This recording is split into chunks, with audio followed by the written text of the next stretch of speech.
বিশ্বায়নের এই যুগে ভ্রমণ কেবল বিনোদনের বিষয় নয়, বরং এটি এখন এক দেশের মানুষের সঙ্গে অন্য দেশের সমাজ, সংস্কৃতি ও অর্থনৈতিক সংযোগের অন্যতম মাধ্যম। একসময় দক্ষিণ পূর্ব এশিয়ার দেশগুলো, বিশেষ করে ভিয়েতনাম, থাইল্যান্ড, মালয়েশিয়া এবং সিঙ্গাপুর ছিল বাংলাদেশ পর্যটকদের কাছে জনপ্রিয় গন্তব্য। ভারত ছিল সহজ, সুলভ ও ভিসা সহজ দেশ। কিন্তু গত কয়েক বছরে পাল্টে গেছে সেই চিত্র।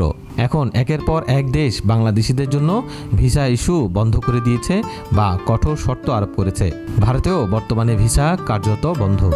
এর মধ্যে হেনেলি অ্যান্ড পার্টনার্স প্রকাশিত বৈশ্বিক পাসপোর্ট সূচকে বাংলাদেশের অবস্থান ৯৫তম, যা যুদ্ধবিধ্বস্ত লিবিয়া ও উত্তর কোরিয়ার সঙ্গেও তুলনীয়।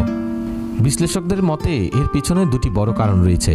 প্রথমত, অনেক বাংলাদেশি পর্যটকের ভিসায় গিয়ে আর দেশে ফেরেননি।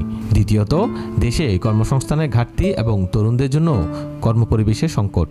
সাবেক রাষ্ট্রদূত এম হুমায়ুন কবির বলেন, কর্মসংস্থানের অভাবে তরুণরা ঝুঁকি নিতে প্রস্তুত হয় এবং শেষ ভরসা হয়ে দাঁড়ায় বিদেশে পাড়ি জমানো।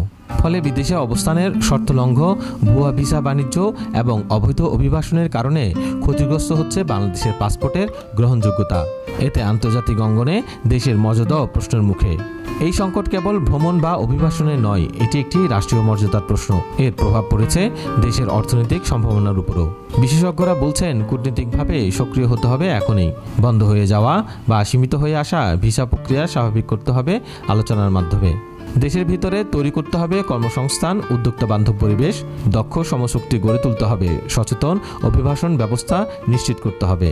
এছাড়াও অভ্যন্তরীণ পর্যটন শিল্পকে শক্তিশালী করতে এবং আন্তর্জাতিক সংযোগ বাড়াতে কাজ করতে হবে সরকারের পাশাপাশি বেসরকারি খাতকেও।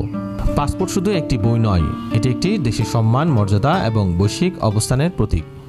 এই সংকট মোকাবেলায় রাষ্ট্র, প্রতিষ্ঠান এবং নাগরিকদের সম্মিলিত দায়িত্বশীল আচরণ এখন সময়ের দাবি।